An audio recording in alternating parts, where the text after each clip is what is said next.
함께 오늘 마태복음 성경 공부를 계속하겠습니다. 마태복음 10장 34절에 있는 말씀을 우리 다 같이 읽으십시다. 내가 세상에 화평을 주러 온 줄로 생각지 말라. 화평이 아니요 금을 주러 왔노라. 우린 예수님이라고 생각하면 언제나 우리 평화의 왕이다. 주님이 오시면 우리에게 평화를 주신다. 그렇게 생각을 했는데 이 성경 말씀에는 내가 세상에 화평을 주러 온 줄로 생각하지 말라. 화평이 아니요 금을 주러 왔다고 했습니다. 이 도대체 무슨 말씀입니까? 여러분, 평화는 우리 개인이 예수 그리스도에게 항복하고 예수님을 내 생애의 주인으로 모시고 주님을 섬길 때 하나님이 우리 마음속에 평화를 넘치게 채워주시는 것입니다. 이것은 내 개인과 예수님과의 관계에서 얻는 평화를 말합니다. 내가 예수 믿었다고 해서 온 가정이 평화해지고 예수 믿었다고 해서 온 동리가 다 평화해지고 온 나라가 평화해지고 그런 것은 아닙니다. 내가 예수를 구주로 믿음으로 말미암아 내 개인의 영혼 속에 하나님과 화평함으로 도저히 상상할 수 없는 그 하나님의 놀라운 평화가 넘쳐나는 것입니다. 여러분, 사람이 세상에 살면서 행복하지만은 행복의 가장 큰 조건이 뭐냐? 마음의 평화입니다. 아무리 돈이 많다고 여러분 행복하지 않습니다. 좋은 집에 산다고 행복하지 않아요. 좋은 옷을 입고 좋은 음식을 먹고 명예를 얻었다고 행복하지 않아요. 그런 것은 반짝하게 좀 좋겠죠. 그러나 그 이후에는 범상해져 버리고 마는 것입니다.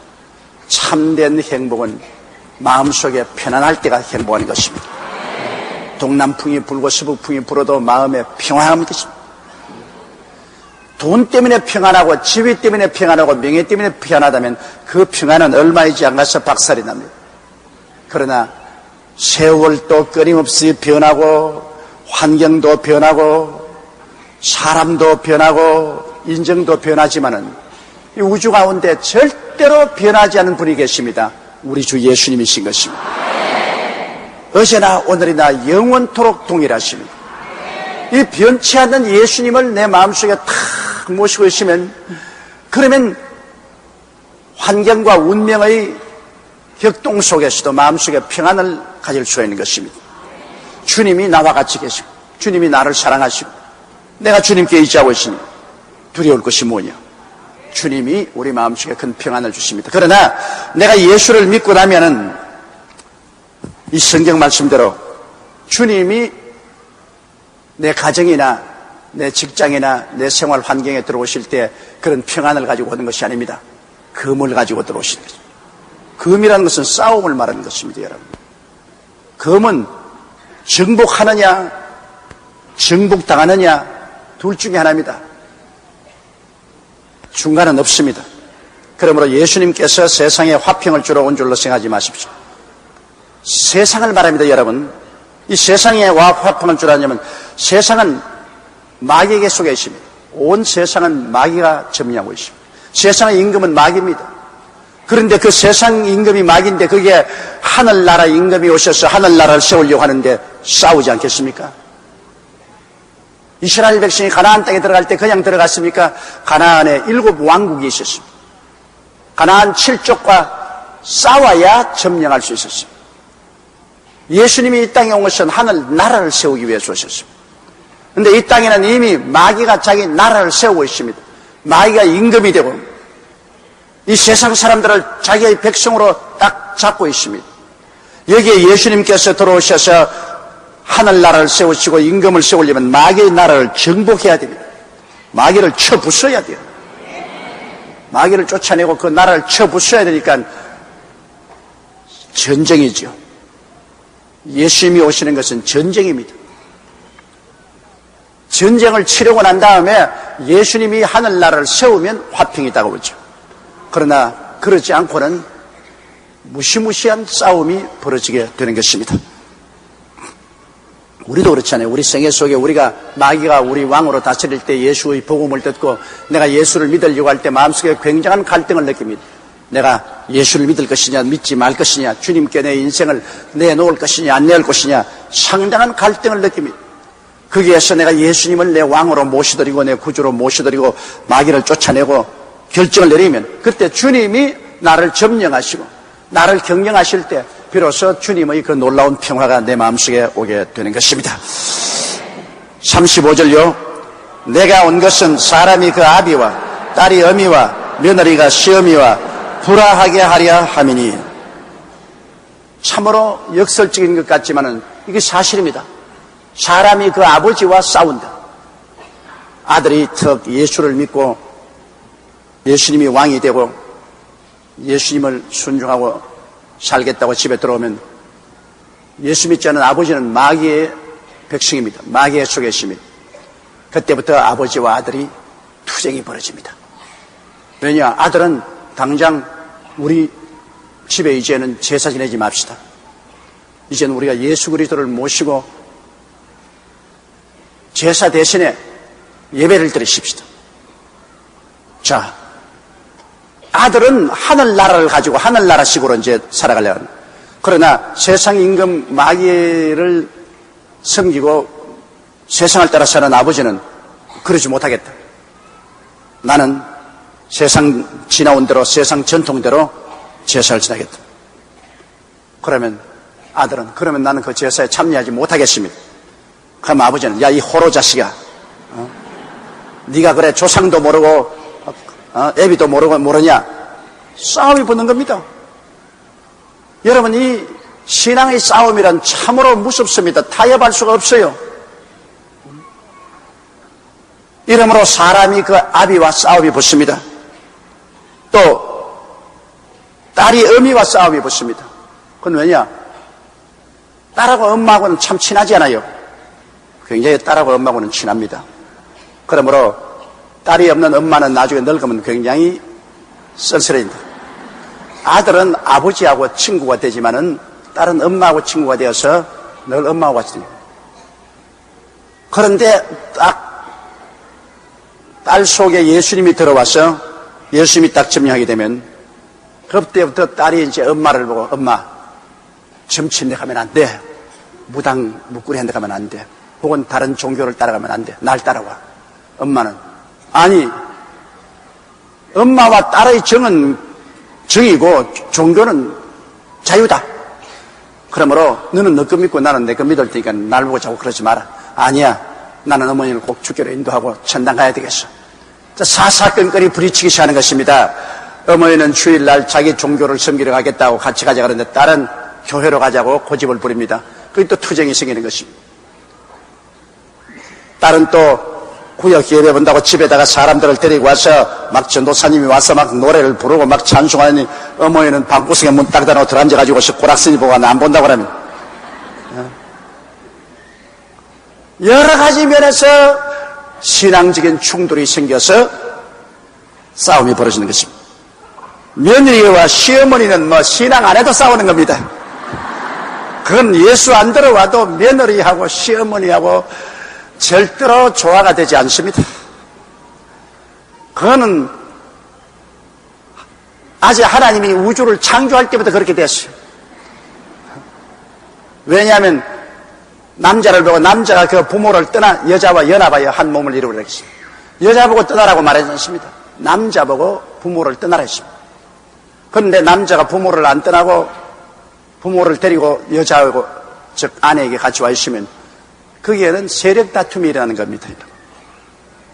한 아들을 두고 어머니는 어머니가 아들을 점령하려고 하고 며느리는 며느리가 점령하려고 하고 거기에서 권력 다툼이라는 것입니다. 여러분, 권력 다툼이란 무섭습니다. 권력 다툼은 아버지가 아들을 죽입니다. 이성계가 방울이 죽이려고 하지 않습니까? 권력 다툼이란 뭐 어마어마합니다. 그건 형편없어요. 그런데 꼭 시어머니와 며느리는 안 그렇다고 하지만은 주도권 다툼입니다. 그 가정에서 어머니는 아들을 두고 내 거라 그러고 며느리는 남편을 두고 내 남편이라 그러고 그 주도권 싸움이라는 거예요.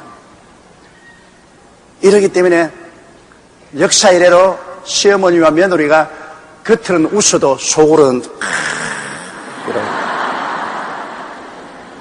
참 굉장히 괴롭습니다. 그 사이에 있는 아들이 굉장히 괴롭다. 시어머니에게 가면은 며느리 흉보고, 며느리에게 가면 시어머니 흉보고, 그것도 또 과부의 외아들이 되면 그건 죽어났어요. 과부의 외아들이 되면, 신앙이 없는 과부는 여러분 그 아들을 남편 삼아 자식 삼아 살았기 때문에 며느리는 무지무지한 도전이 되는 겁니다. 자기의 남편 삼아 아들 삼아 살아왔는데 자기 인생을 빼앗아가려는 것, 그건 뭐 죽기 아니면 살기로 나오는 것입니다. 내가 40년 목회하면서 정말 시어머니가 예수를 잘 믿어가지고 막 우리 주 예수님을 남편으로 나의 하나님으로 섬기고 막 거기에 몰두한 그런 사람 이외에는 목숨 걸고 안 싸우는 사람 한 번도 못 봤어요. 참으로 목회하면서 그런데 걸리면 내가 입장이 보통 곤란하지 않습니다. 그 문제를 당해서 기도하고 가정에 신방 가놓으면 이 편도 못 들고 저 편도 못 들고 정말로 참 어렵게 짝이 없어요. 그리고 아들은 아들대로 얼마나 곤란한지 그런 아들이 집을 들어오지 않아요. 집을 떠나나가요. 왜? 어머니 편도 들 수 없고 아내 편도 들 수 없고 어머니도 미워할 수 없고 아내도 미워할 수 없고, 솔직히 말해서 아들이나 남편 죽이는 겁니다. 오래 못 살아요. 그 사람 그 사이에 끼어가지고서. 이러므로 며느리와 시어머니는 원래부터 불화하는데 그게 신앙까지 들어오게 되니까 이건 뭐 완전히 안 되죠.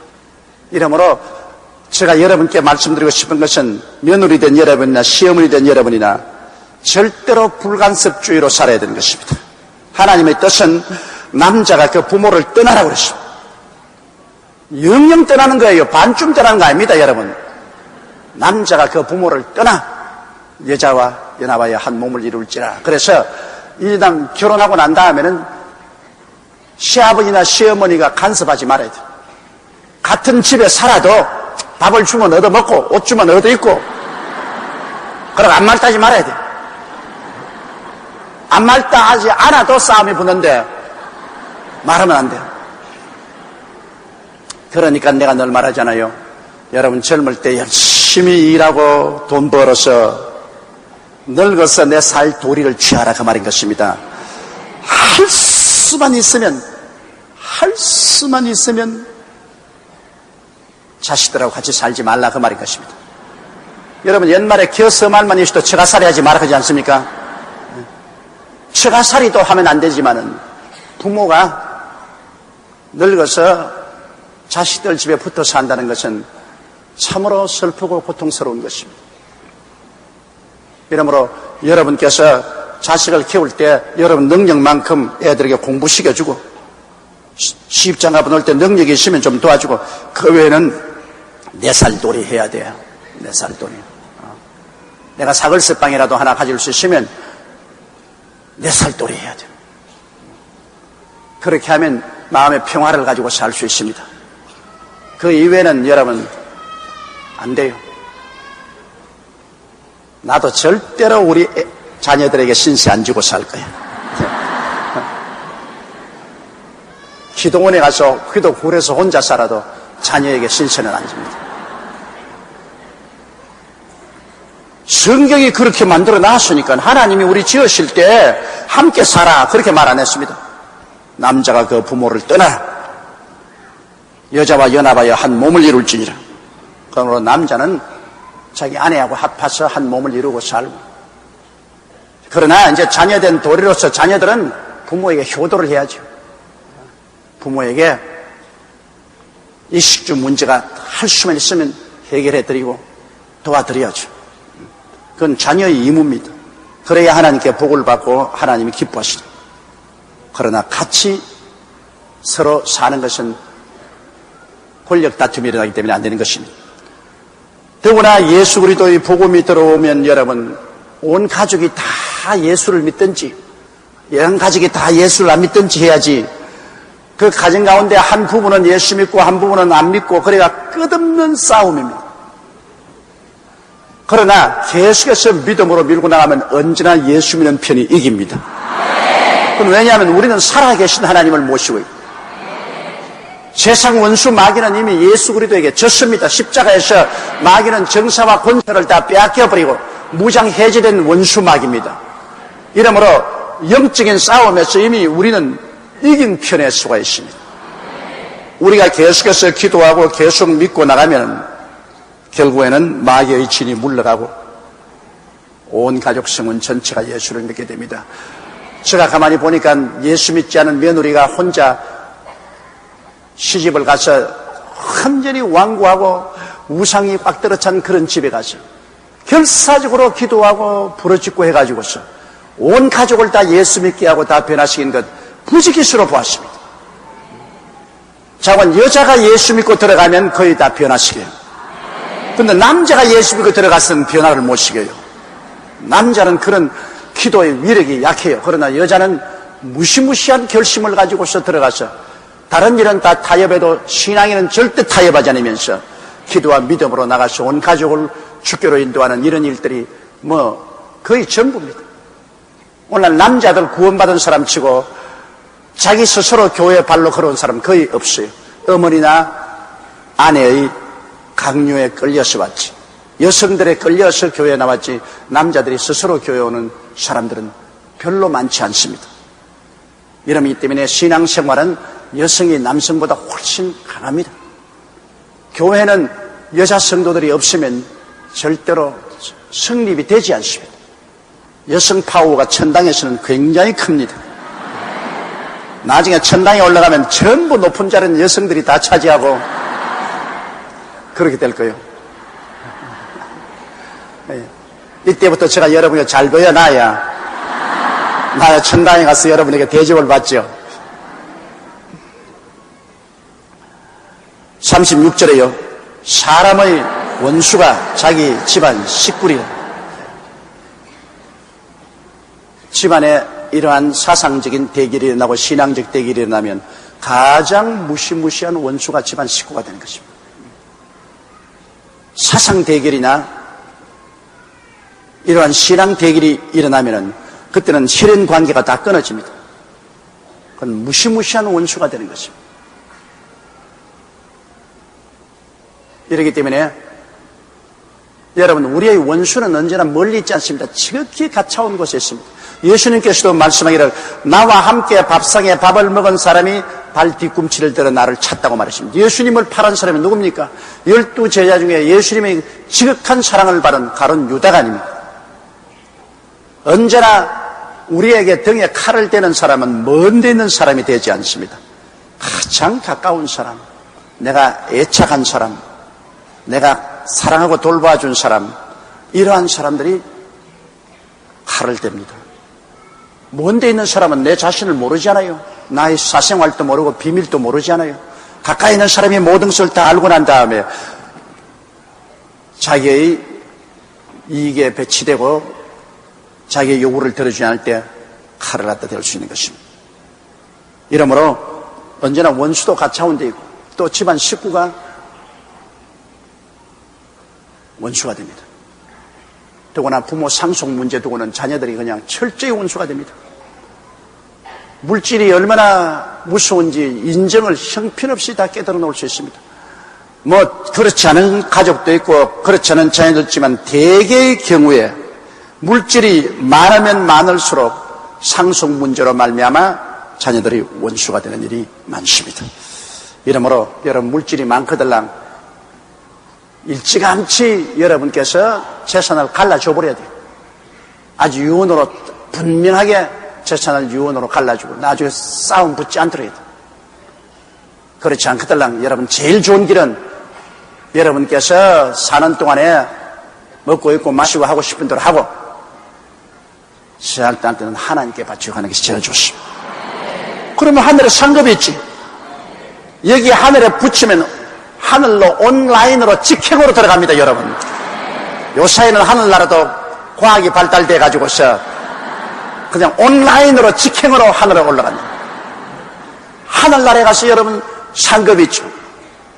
이 땅에서 잠시 살 동안에 썩어질 물질을 가지고 하늘나라에 영원한 상급을 얻을 수 있다면 그야말로 얼마나 영광스러운 것입니다.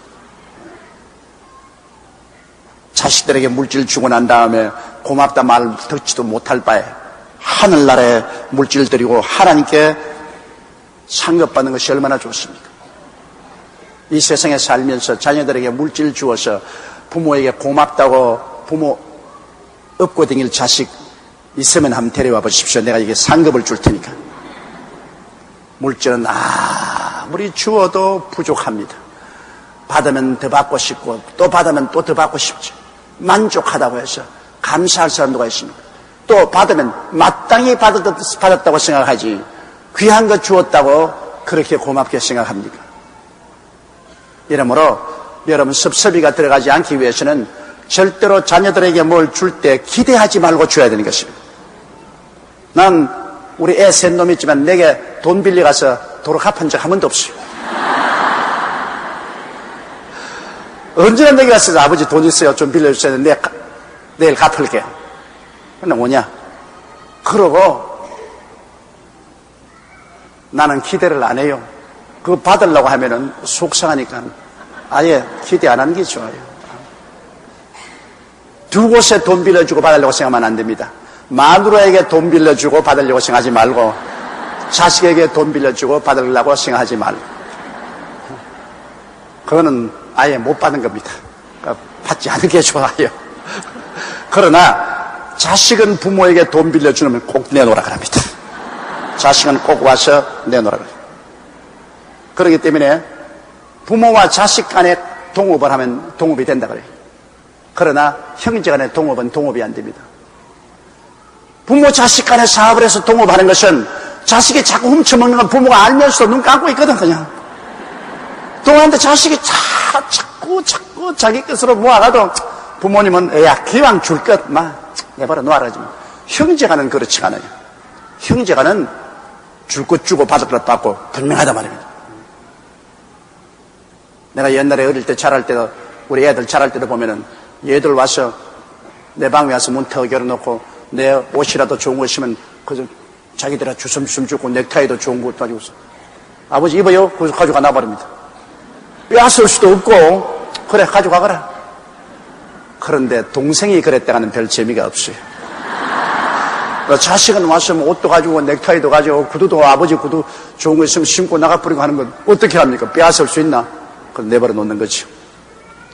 그러므로 자식에게는 기대를 하지 말아야 돼. 줄 것 다 주고 난 다음에 내가 너를 이렇게 키워놓고 내가 이렇게 노력했는데 글쎄 네가 나를 이렇게 할 수가 있냐.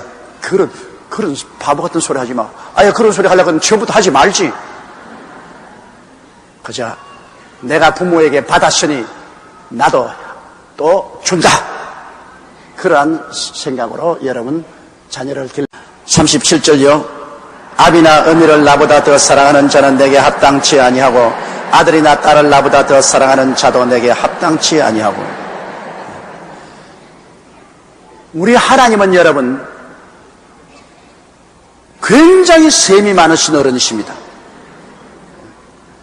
우리 하나님이 우리를 지으셨고 우리는 하나님께로부터 생명을 받았기 때문에 하나님은 우리의 절대적인 사랑을 요구하십니다.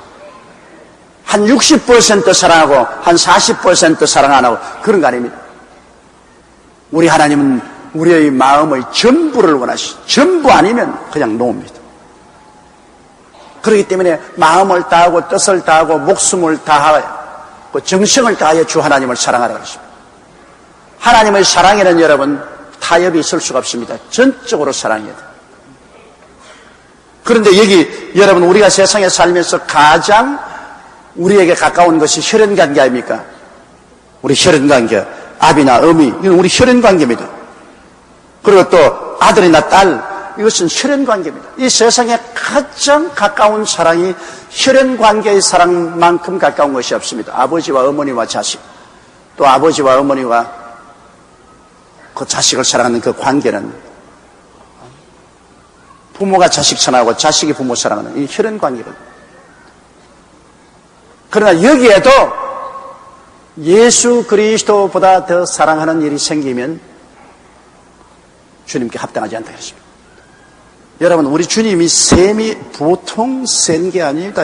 굉장히 질투심이 강해요. 하나님은 질투하는 하나님이신 것입니다.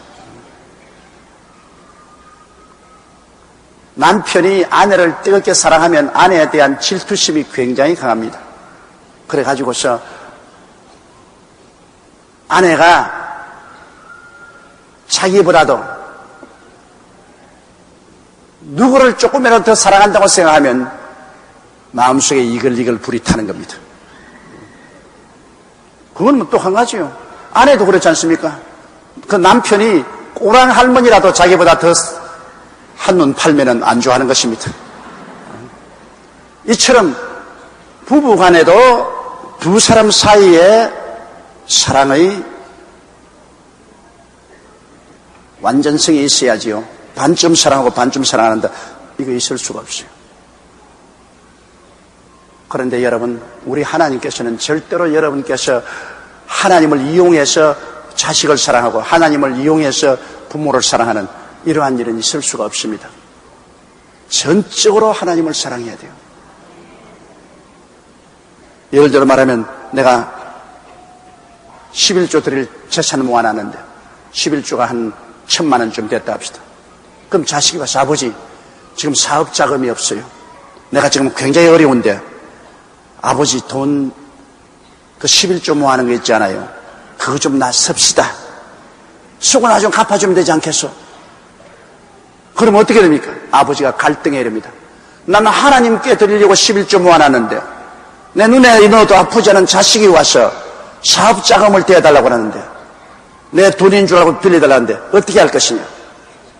이거 안 빌려주면 내 자식하고 사이가 틈이 날 것이고 이걸 빌려주면 내 하나님께 드릴 것 드려서 내 양심에 갇히게 될 것이고 그런 갈등이 있습니다, 여러분.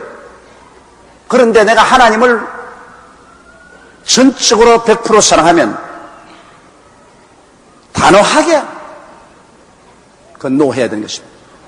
내가 할 수 있는 일이 있고 할 수 없는 일이 있는 것입니다. 내가 하나님 사랑하고 하나님 앞에 내가義務를 다하기 위해서는 이건 단호하게 타협하지 말아야 합니다. 그게 바로 아브라함의 믿음의 위대성인 것입니다. 아브라함은 100세 자기 아들을 낳았지만은 하나님이 그 아들 잡아가지고서 모리아산에서 제물로 드리라고 할 때 그는 두말하지 않고 그 아들 데리고 모리아산에 제물로 드리려고 데리고 갔습니다. 옛날에 내가 니시우미 센세이라고 일본 목사님을 한번 우리 강단에 모시고 이게 설교를 했는데 그 아브라함의 제물 드린 이야기를 하면서 그 목사님은 딸만 둘인데 자기는 하나님이 자기 딸 중에 한 사람을 잡아서 제물로 드리라면 딸 데리고 도망치겠다 그렇게 말했습니다. 내가 그래서 통역하다가 쥐어 박아버렸습니다. 어디 강단에서 그런 말을 하뇨? 서로 혼자는 달아날 것이언정 어디 교인들 앞에서 그런 소리 하뇨? 아브라함은 자기 아들을 드렸지만 나는 우리 딸 데리고 달아나겠다고 그랬어요. 달아나기도 늘 달아나 하나님 앞에서 심리도 못 가서 발병 날 것인데.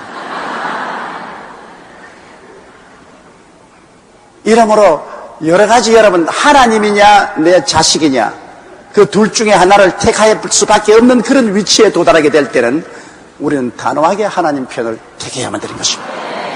또 부모냐 하나님이냐 그 둘 중에 하나를 택해야 될 때 자 부모를 택해야 될 것이냐 하나님을 택해야 될 것이냐 그건 단호하게 하나님을 택해야 되는 것입니다. 우리 김상호 목사님 그 이야기 들어보면 김상호 목사님 사모님하고 처음 결혼해서 시골에서 이제 이 농사를 짓는데요.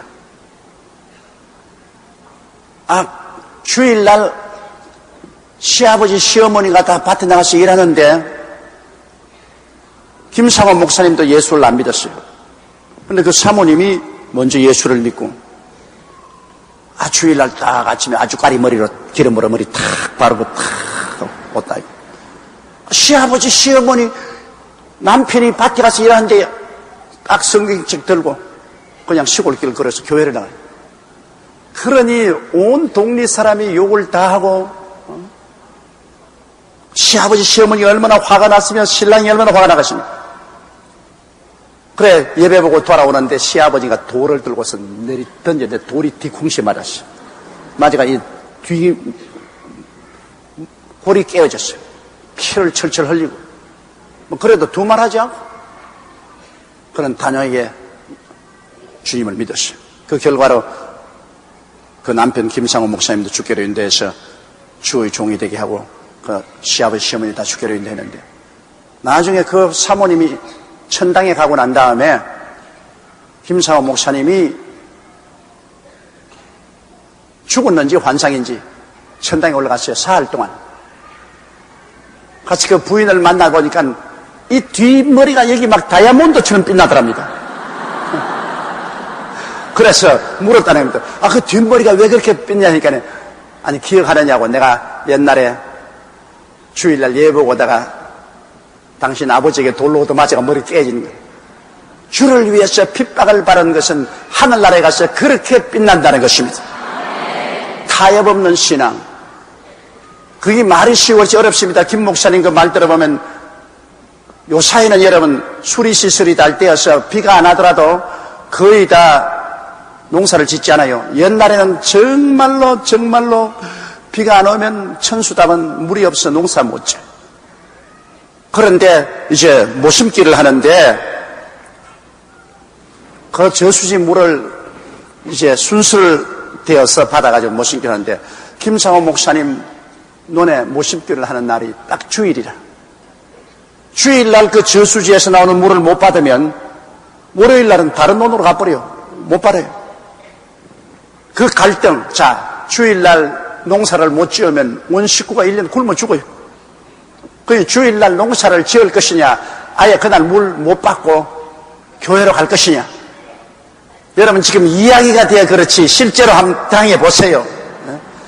요사이도 아닌 그 옛날에 예수 믿는 사람 동리에 가문에 콩랑이 많지 믿는 그데 온 친척들 있죠, 일가들 있죠, 이웃 다 있죠. 그런데 주일날이 딱 되어서 이제 시골에서는 왜 한 집에서 농사를 지으면 전부 도와주러 오잖아요. 예? 그 경상도에서 못된다 그러는데 나는 표준말이 뭔지 모르겠어요. 아, 품앗이. 옳지, 맞았어, 품앗이. 그 말이지만 내가 기억이 안 나는지 모르겠어. 경상도에서는 품앗이란 거 높된다 그럽니다. 그 높이 뭔지는 모르겠어요. 그런데 그 품앗이하러 사람들이 아침부터 벌써 마당에 많이 왔습니다. 그럼 품앗이하러 온 사람들에게 아침밥 먹여가지고서 그 모심기하러 나가야 안 되겠습니까? 밤새도록 김상호 목사님과 사모님하고 엎드려서 기도를 했답니다. 하나님, 이 일을 어찌할까요? 주님 한 번만 눈 감아 주시겠습니까? 오늘 우리는 이 농사를 못 지으면 우리 1년 내내 이제 온 식구들이 다 굶어 죽습니다. 오늘 안 되면 물을 댈 수 없습니다. 주님이 어찌할까요? 주님이시여 오늘만 농사 지어도 괜찮다. 음성을 들려주시옵소서. 아무리 해도 이미 하나님이 성경에 계시해 놓은 것 하나님이 다시 설명하지 않습니다. 성경 펼쳐보면 안식일을 거룩히 지키라고 딱 기록되어 있지 않습니까? 밤새도록 기도하고 난 다음에 부부간에 결정을 내렸습니다. 굶어 죽자. 하나님을 섬기고 굶어 죽더라도 굶어 죽자. 우리 믿었으면 진짜로 믿어야지, 믿는다고 하면서 우리 타협하지 말자. 그래서 그날 아침에 옷을 깨끗이 입고 그리고 성경책을 들고서 나오니까 마당에 모인 품앗이 하는 사람들이 눈이 막 휘둥그레졌어요. 왜 오늘 이거 모심기 하는 날인데 주인 부부가 저렇게 아주 좋은 옷으로 단장하러 성경을 들고 나오다니 오늘 모심기 안 할 것이냐? 오늘 주일이 되어서 우리는 예배 보러 가야 됩니다. 그러면 오늘 모심기 오늘 못하게 됩니다. 모두 다 욕을 하는 겁니다. 일제히 일어나서 미쳐도 보통 미쳤지 않다. 믿어도 어느 정도 문제지. 이거 완전히 돌아왔지 않느냐. 완전히 미추경이 아니냐. 그러고 막 일가 친척들 와서 삿대질을 하고 욕을 하고 막 야단입니다. 그 둘이는 막 얼굴이 막 화루불같이 되었지만은 그냥 교회로 나갔어요. 그 교회 나가서 예배 드리고 난 다음에 오니까 자기 밭 물이 밑에 밭으로 논으로 내려가서 밑에 논에서 좋다고 노래를 부르면서 농사를 짓는데 자기 논은 그냥 뽀얗게 돼 있어요. 그래 예배를 드리고 와서 이제 별 도리가 없어. 물이 없으니까.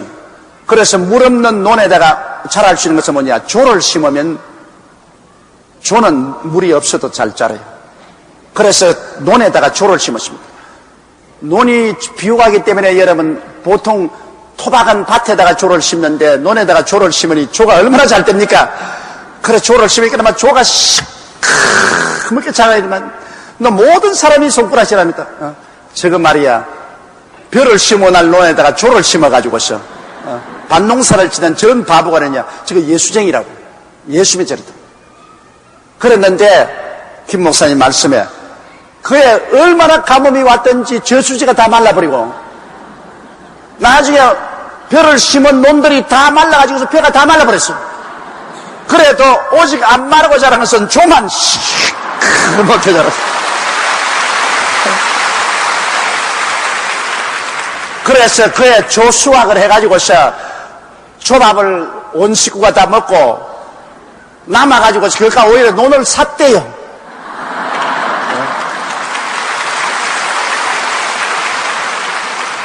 사람들 생각에는 타협하면 좋지 싶어도 여러분 하나님을 사랑하는 데는 타협이 있을 수가 없습니다. 하나님은 단호하게 하나님을 바라보라고 합니다.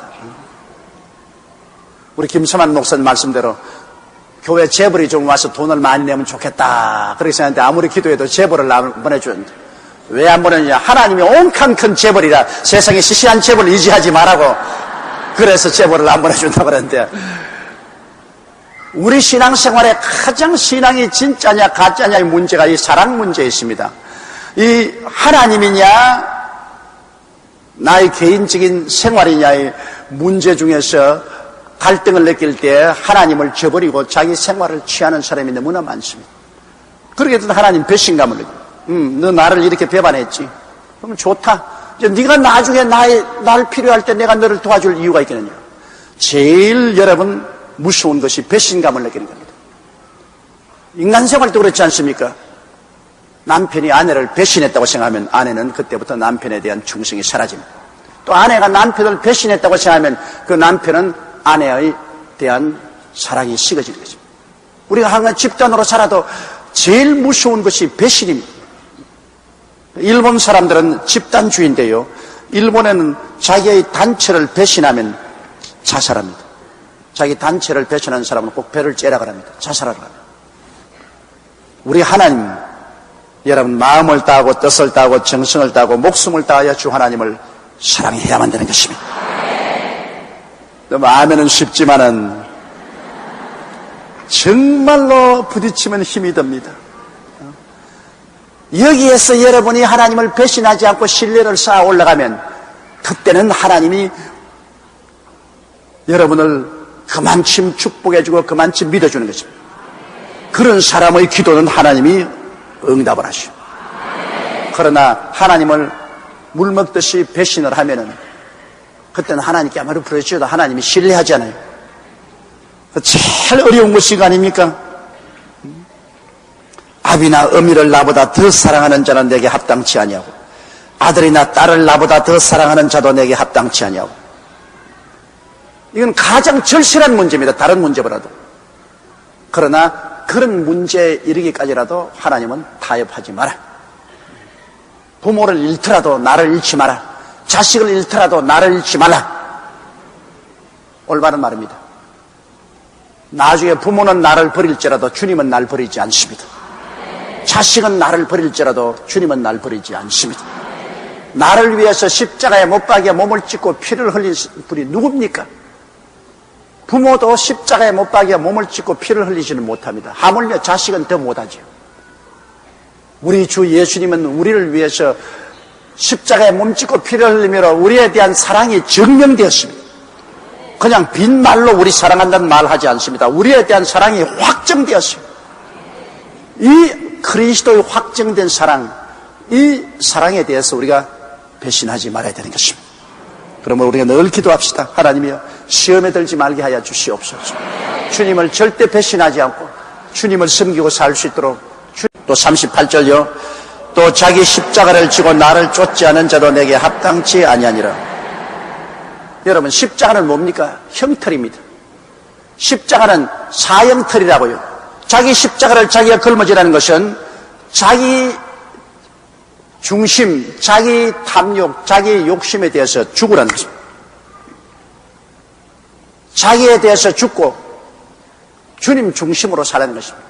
내 중심에서 주님 중심으로 사고 나를 위해서 사는 것이 아니라 주님 위해서 사는 그러므로 십자가를 짊어지고 내가 죽고 주님을 따라 내 욕심과 탐욕을 죽여라.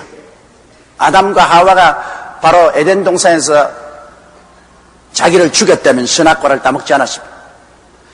선악과를 따먹고 자기가 주인이 되려고 하니까 내가 좋다 나쁘다를 결정하는 주인이 되고자 하니까 에덴 동산에 주인이 둘 못 있죠. 하나님도 주인인데 아담조차 주인이 되면 주인이 어떻게 둘이 있습니까? 그러므로 쫓겨났죠.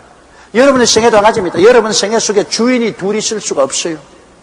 하나님이 여러분의 주인이 되시든지 안 그러면 여러분이 주인이 되든지 둘 중에 하나 해야 돼요. 내가 40일 목회하면서 참으로 희한한 신앙 상담을 한 적이 있습니다. 어떤 여자가 신앙 상담을 왔는데 서대문에 있을 때 자기 남편이 양복점을 해요. 양복을 이렇게 주문받아서 만들어요. 조그마한 양복가게를 하는데 자기 남편과 정말로 어린아이 때부터 소꿉친구로서의 친한 친구가 미국에 유학 갔다가 한국에 나와가지고서 당장 갈 데가 없으니까 자기 집에 와 있었어요. 그래서 자기 조그마한 집인데 남편 친구니까 남편이 기쁘게 그 친구를 데려다가 집에 두고 앞으로 진로를 개척할 때까지 우리 집에 있으라. 그런데 그 친구가 그 부인을 보고 자꾸 이렇게 눈을 깜짝거립니다.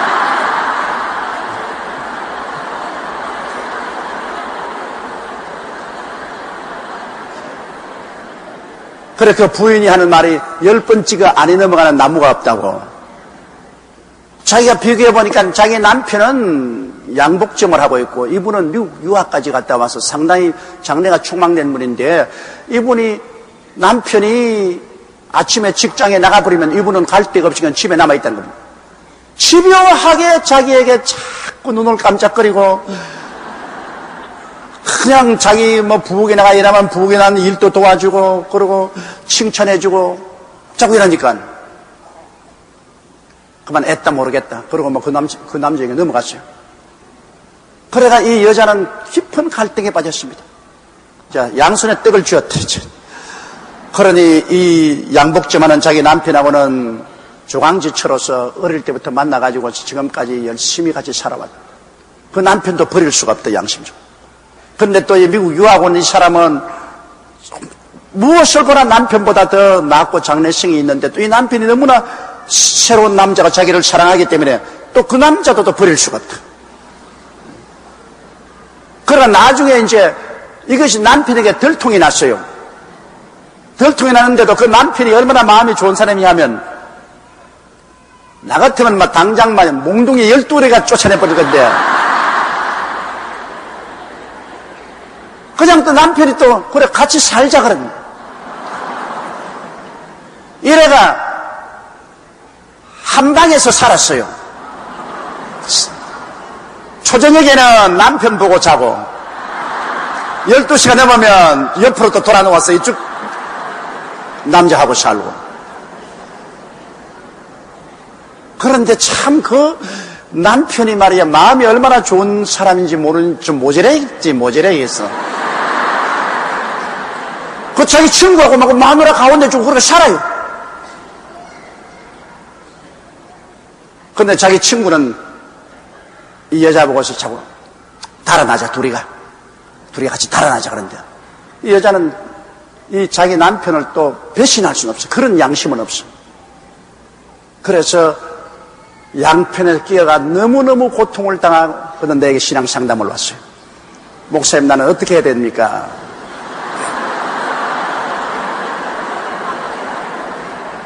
눈물 흘리면서 나는 내 양심으로 우리 남편을 버릴 수가 없고 내 인간으로서 미국 유가 온 그 남편의 친구를 버릴 수도 없고 나는 두 남자를 손에 쥐고 어찌할 바를 모르겠습니다. 나의 고통이 너무나 가혹합니다. 그래서 해결할 수 있다. 어떻게 해결해? 자살해라.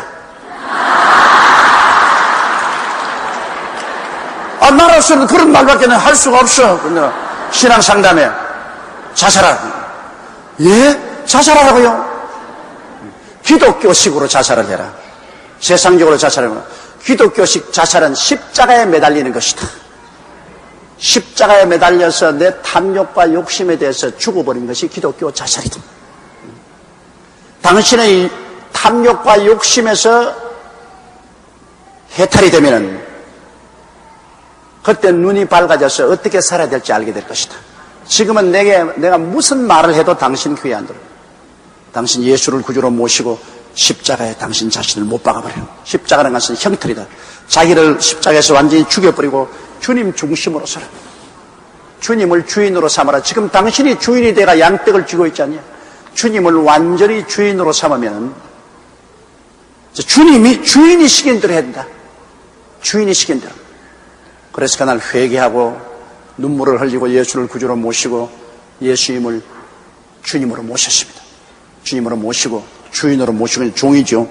그러고 이제 교회 출석하고 새벽 기도 나오고 3일 기도 나오고 주일 기도 나오고 교회 한 달쯤 나오더니만 그 다음 내게 왔어요. 그런 내가 그랬습니다. 당신이 이제 예수를 주인으로 모시고 지금 살아보니 어떻습니까? 주님이 뭐 어떻게 살라고 합니까? 그러니까 목사님 이미 칭찬했어요. 내가 미국에서 온 그분을 만나가지고서 내가 아무리 당신이 좋지만은 내가 예수를 구주로 모시고 주님을 따라다가 보니까 주님이 당신을 안 좋아합니다. 나는 당신을 너무너무 좋아하지만 주님이 당신을 좋아하지 않습니다. 그러므로 괜히 허송세월 하지 말고 우리 집에 붙어있지 말고 나가라고. 그래서 그 남자를 내보내고 자기 남편에게 무릎을 꿇고 큰절을 하고 나는 옛날 여자가 아니고 예수를 믿고 예수님이 내 주인이 되고 보니 주님이 당신을 사랑하십니다. 당신을 따라가라니 나를 용서하고 나를 받아달라고 했어. 그건 또 남편이 좋은 사람이라 감동을 해서 또 그 여자를 따라 교회 나왔어요. 우리 교회.